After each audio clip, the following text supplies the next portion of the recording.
שלום לך, נסיכה. אנחנו מאוד מאוד רוצים לפגוש אותך, לדעת מה עושה לך טוב, מה מעיק, מה מפריע, מה חוסם. יש לנו חודש עכשיו שגם משה רבנו נולד ונפטר, גם מחיית עמלק, גם פורים, כל כך הרבה דברים שאנחנו רוצים שמשהו יתהפך.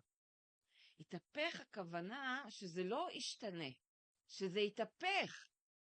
וכדי שזה יתהפך, אז השם רוצה שניתן לו יותר את המקום, את האמון, את האפשרות, כמה שהוא יכול לעשות פה אם הוא העמיד בזמנו מים כמו קיר, וחצה את הים, ואפשר את כל הדברים שיכולים להיות, והראה לנו שהוא מנהל את כל המערכת הזו שאנחנו קוראים לה טבע.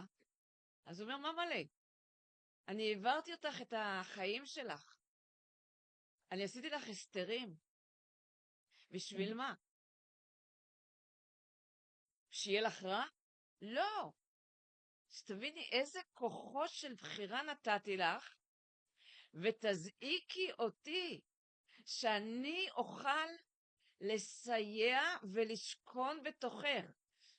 אם את קולטת כמה אני כל יכול, ואת עם הגוף מוגבלת, ואת מוכנה לעשות את הדבר הנפלא הזה, ולאפשר לי לשכון בתוכך, ולהרגיש שאת ממש שמן זית זך, חוכמה אדירה, שאת נפתחת לתדר הזה,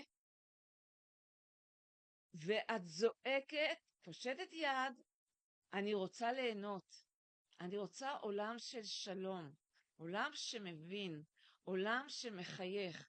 וריבונו של עולם, כל כך התרגלתי לחיות במקום הפוך, אז אני צריכה משהו שיהפוך את הצלחת על פיה, שיהפוך את המצב. ולכן אני צריכה להתאמן, פשוט כמו שהולכים לאימונים. אני צריכה להתאמן. אימונים של מה מפחיד, לאפשר לזה לבוא לידי ביטוי, אם את רוצה. מה את מצפה?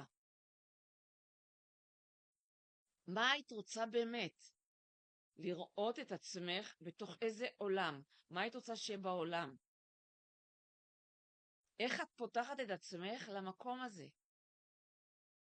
כמה את מוכנה להשקיע בהתרפקות, בהרפאיה, מהפחד מהלא נודע, מהפחד לשחרר שליטה.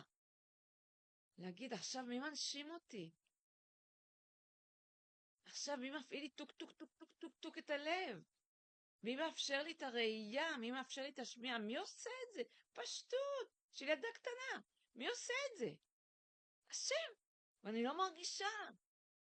איך הדם זורם בתוכי בצורה מדויקת, ואני לא מרגישה שאני עושה משהו.